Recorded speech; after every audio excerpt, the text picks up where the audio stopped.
নমস্কার বন্ধুরা, আমার ইউটিউব চ্যানেলে তোমাদের সকলকে অভিনন্দন জানাই। আজ আমি এসে গেছি চিকেন কষার এক নতুন রেসিপি নিয়ে।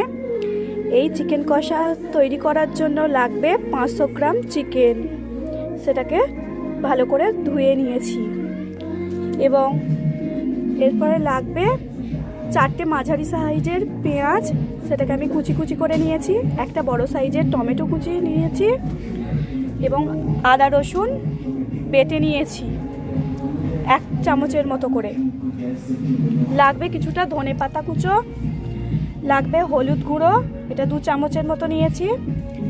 কিছুটা গরম মশলা গুঁড়ো লাগবে, কিছুটা জিরে গুঁড়ো নিয়েছি স্বাদ মতো লবণ, 2টো তেজপাতা নিয়েছি, 2টো কাঁচা লঙ্কা চিড়ে নিয়েছি এবং কিছুটা গোটা গরম মশলা নিয়েছি, এলাচগুলোকে ফাটিয়ে নিয়েছি।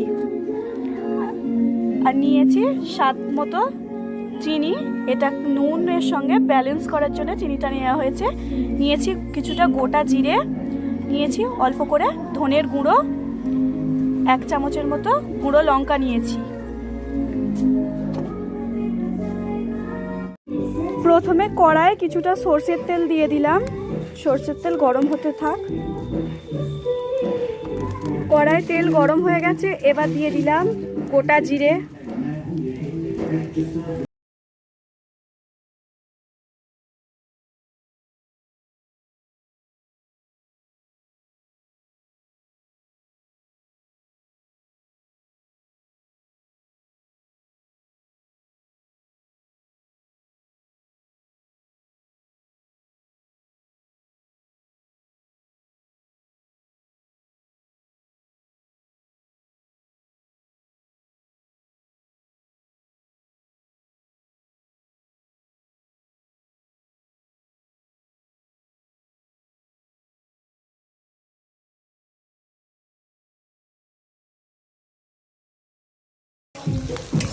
নেড়ে দিচ্ছি।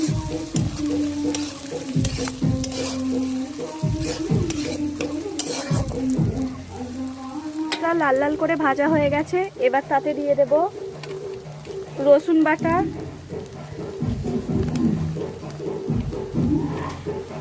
দিয়ে দিলাম আদা বাটা, আদা রসুনকেও একসঙ্গে পেঁয়াজের সঙ্গে ভাজবো।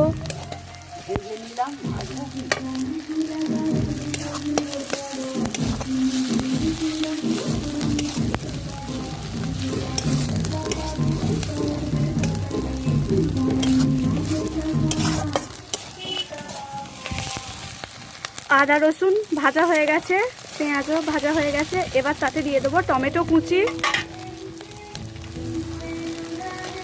টমেটো কুচি দিয়ে দিলাম, ভাজা পেঁয়াজ, আদা রসুন,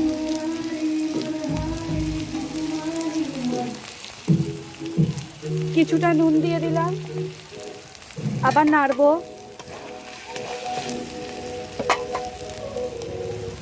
এবার ওতে দিয়ে দেবো ধুয়ে রাখা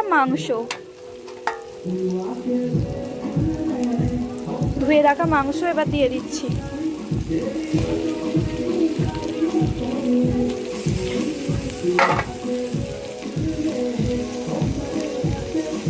এই চিকেন কষা রান্নাটা অনেকভাবেই করা যায়, কিন্তু আজ আমি একটু অন্যরকম ভাবে করছি এবং সহজভাবে, যেটা সবাই করতে পারবে।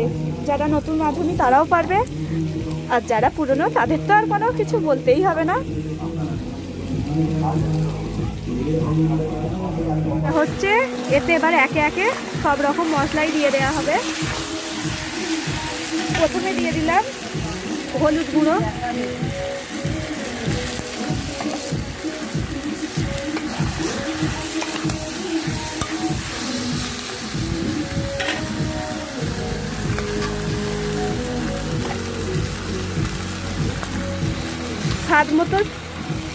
স্বাদ মতো চিনি, গুঁড়ো লঙ্কা এবং ধনে গুঁড়ো দিয়ে দিলাম।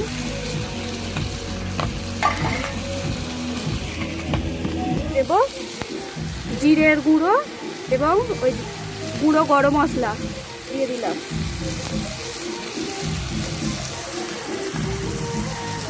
আবার মশলাটা কষাবো।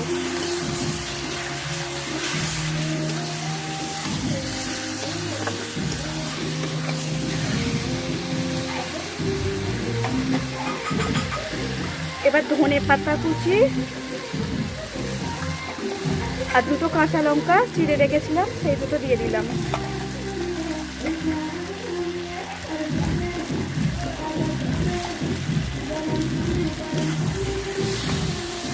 আবার আধ মগের মতো জল, গ্রেভি রাখবো।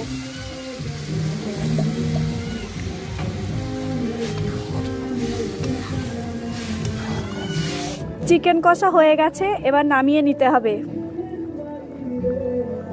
চলো, টেস্টি টেস্টি চিকেন কষা রেসিপি। আমার যদি এই রান্নাটা ভালো লাগে তাহলে আমার এই চ্যানেলটাকে সাবস্ক্রাইব করে রাখবে এবং পাশের নোটিফিকেশান বেল আইকনটা প্রেস করে দেবে আমার নোটিফিকেশান, রান্নার নোটিফিকেশান সব পাওয়ার জন্য। এবং ভালো হলে এটা বন্ধুদের মধ্যে শেয়ার করবে এবং কমেন্ট করে জানাবে এই রান্নাটা কেমন হলো, এবং তোমরা যেমন করে করো সেটাও আমাকে কমেন্টের মাধ্যমে জানাতে পারো। ধন্যবাদ।